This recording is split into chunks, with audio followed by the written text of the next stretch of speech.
अखिल भूमंडलीय सर्व शिरोमणि मुनि समाज के संस्थापक आदि मुनीश्वर योगेश्वर सद्गुरुदेव शिव मुनि महाराज की जय। उपस्थित मुनि वृंद, साधु सज्जन वृंद, संत वृंद, साधक वृंद, आध्यात्म ज्ञान के जिज्ञासु और प्रेमियों, सभी श्रोता वृंद, आप सबको मेरा कोटिशः नमन, सप्रेम जय जीव। तो आध्यात्मिक चर्चा चल रही है और हम लोग सद्गुरुदेव शिव मुनि महाराज रचित ग्रंथ सत्य, सुंदर और स्वतंत्र विचार पर चर्चा कर रहे हैं। अध्याय 9 पर चर्चा हो रही है। शीर्षक दिए हैं गुरुदेव, लोग ईश्वर को क्यों मानने लगे। सद्गुरुदेव हम लोग को हर प्रकार से यह ज्ञान दे रहे हैं कि आत्मा ही श्रेष्ठ है। अपनी आत्मा से बढ़कर और कुछ भी चीज नहीं है। यदि कुछ है तो अपनी आत्मा से संबंधित है ना।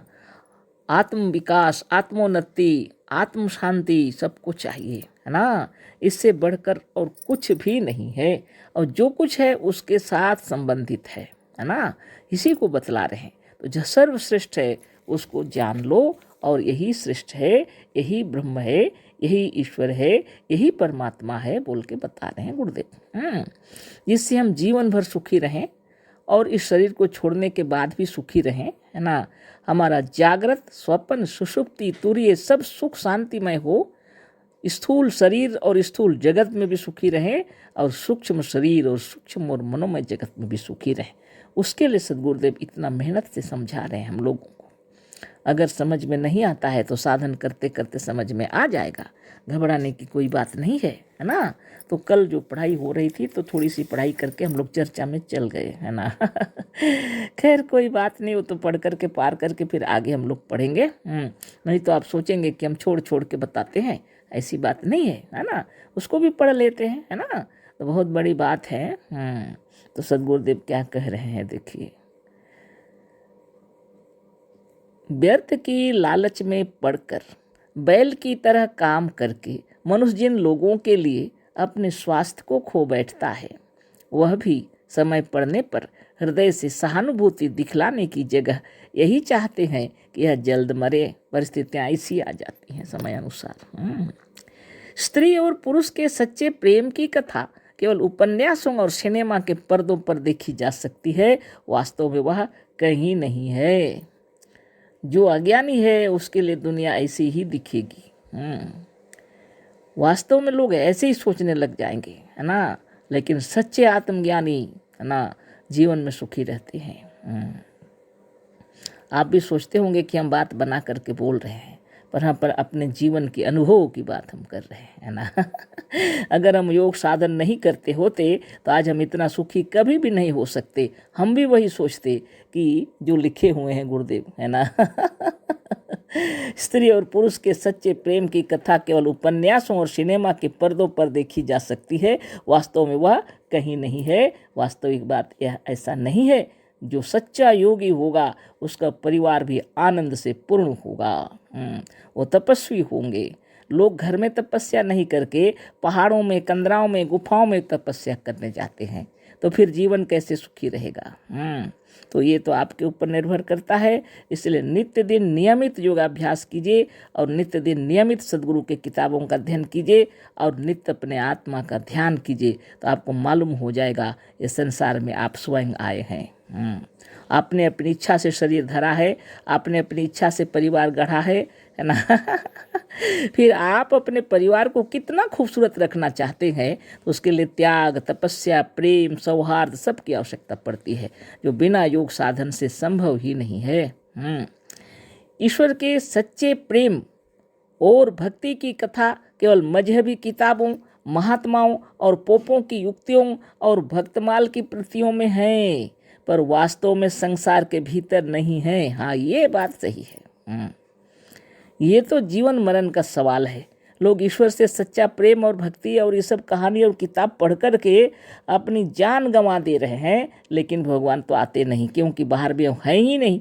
और जो खुद ही ईश्वर है वो खुद को जानता ही नहीं। क्या करे बेचारा, ये बात अलग है ना। इन बातों से ऊपर सद्गुरुदेव हम लोग को समझा रहे हैं, सच्चा और स्वाभाविक प्रेम आत्मा का किसी के साथ नहीं हो सकता है और होता है तो केवल अपने साथ और अपनी आत्मा के साथ। ये समझ लीजिए, जीवन का यही तत्व है। हम लोग किसी से भी प्रेम करते हैं तो सर्वश्रेष्ठ हमारी आत्मा होती है ना। आत्मा की खुशी के लिए सब कुछ होता है। तो सामने वाला भी एक आत्मा है, आप भी एक आत्मा है। अगर योग साधन ध्यान तपस्या करेंगे तो जीवन कोई तकलीफ का नहीं है और आनंदमय हो जाएगा, है ना। सिर्फ अज्ञान है, तकलीफ का कारण है अज्ञान। सुखी रहिए, स्वस्थ रहिए, निरोग रहिए। संसार में आकर के सद्गुरुदेव ऐसा साधन बतलाए हैं, अष्टांग योग की व्याख्या किए हैं, चक्र भेदन बतलाए हैं, शिवहम का मंत्र बतलाए हैं, प्राणोपासना बतलाए हैं, प्रणव बतलाए हैं और शुद्ध ज्ञान दिए हैं कि तुम ही ब्रह्म हो। अगर आप इसको ठीक से समझ गए तो स्वर्ग नरक के चक्कर से दूर हो जाएंगे आप। आगे पढ़ते हैं सद्गुरु क्या बतला रहे हैं ना। आत्म प्रेम ही सच्चा और स्वाभाविक प्रेम है। आत्मा ही हमारे सुख दुख का सच्चा साथी है। देखिए कितनी मार्के की बात है। आत्म प्रेम, अपने आप से प्रेम, यही सबसे सच्चा और स्वाभाविक प्रेम है। आत्मा ही हमारे सुख दुख का सच्चा साथी है। जब आपको यह ज्ञान हो जाएगा तो आप निश्चित रूप से साधन ध्यान तपस्या करेंगे, और नहीं तो बाहर के कार्य का कभी खत्म नहीं होंगे, है ना। आत्मा ही हमारे सुख दुख का सच्चा साथी है। जब दिल उदास हो जाए, कुछ बात ऐसी हो जाए समझ में ना आए, तुरंत ध्यान मग्न हो जाइए, है ना। अगर बाहर में है तो ध्यान मग्न हो जाइए, है ना। अगर घर में है तो प्रणव में डूब जाइए, है ना। आपकी समाधान, आपकी माने क्या बताऊं, दुखों का समाधान हो जाएगा। दूसरे की सहायता मांगनी व्यर्थ है। दूसरे की सहायता क्यों मांगेंगे, कह रहे हैं गुरुदेव। कोई किसी की सचमुच सहायता नहीं कर सकता। कोई किसी की सचमुच सहायता नहीं कर सकता। दूसरे को कष्ट पहुंचाने और दूसरे को नीचा दिखलाने का जतन भी व्यर्थ है। ना तो दूसरे को कष्ट पहुंचाना चाहिए, ना दूसरे को नीचा दिखाना चाहिए। ये जतन करना ही व्यर्थ है। इसमें हमारी उस शक्ति और समय का अपव्यय होता है। ये सब फालतू कार्य में हमारी उस महिमा भरी शक्ति नष्ट हो जाती है ना। समय का अपव्यय भी हो जाता है। हमारी शक्ति भी नष्ट हो जाती है। इस शक्ति को जिसे हम अपनी भलाई और अपनी उन्नति में लगाकर जीवन मुक्त और सुखी हो सकते हैं। इसलिए दूसरे का चिंतन छोड़कर आत्मचिंतन में तल्लीन हो जाइए, है ना। कार्य करते रहिए, जगत का सारा कार्य करते हुए आत्मचिंतन भी हो सकता है। अभ्यास की बात है ना।